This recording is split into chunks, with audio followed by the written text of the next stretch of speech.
military side. Prepare for a code 2 in a second and 3232. I have your traffic for you.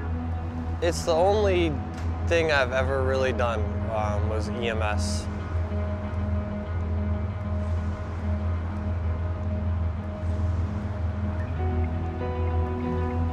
I think New Orleans hiring veterans is very beneficial from the medical aspect. They have been in the trenches doing what we do on the streets of New Orleans, trying to save lives.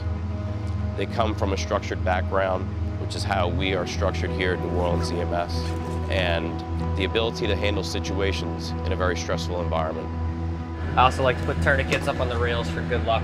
I don't know why, it's just something I've been doing for a long time.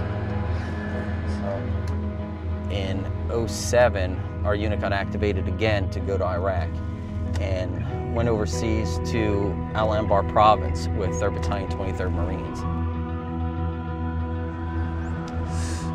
I was deployed to Baghdad, Iraq in 2005 for 13 months.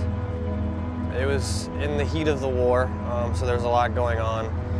There's a lot of operations that were going on over at that time. I explained it to a lot of my friends. It was kind of like a 13-month-long camping trip in the desert with a little bit of danger involved. I'm going to the 6th district for somebody with a gunshot wound. Being a military medic, we have a lot of experiences with traumatic injuries, such as gunshot wounds or stabbings, and I feel like that's definitely my comfort zone.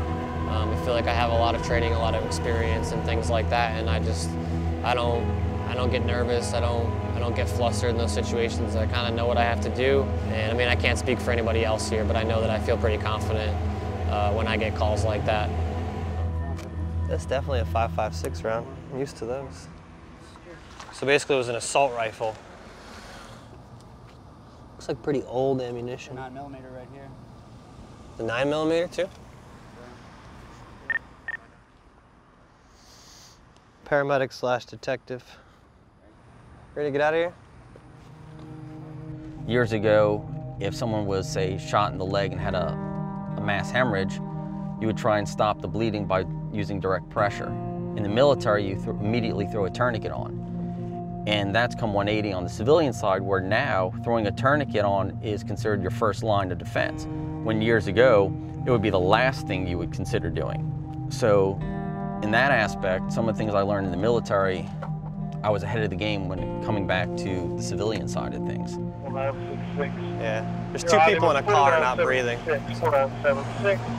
Definitely a lot of the training coincides. A lot of the trauma, education, experience that I got in the military is definitely carried over into dealing with traumatic injuries here. One situation we had here a few months ago was a car accident on the interstate, and there was like 8 or 9 people that were involved in the accident. It was right in the middle of the highway, and we pulled up, and there was just people walking all over the highway, just covered in blood, screaming, yelling. There's cars flying by going 70 miles an hour. So I think the training from the military, as far as triaging situations like that, definitely came in handy. I certainly think that the city would benefit from hiring more veterans. They have a structure that's ingrained into their head, and we like that structure, and they would fit in very well over here. Sometimes all you need is a Band-Aid. You kind of hope at the end of the day that you did something that was at least worthwhile for somebody. I mean, it could be a 6-year-old child, it could be a 60-year-old lady. I mean, you really don't know, but as long as somebody gets the best of you, then we did our jobs.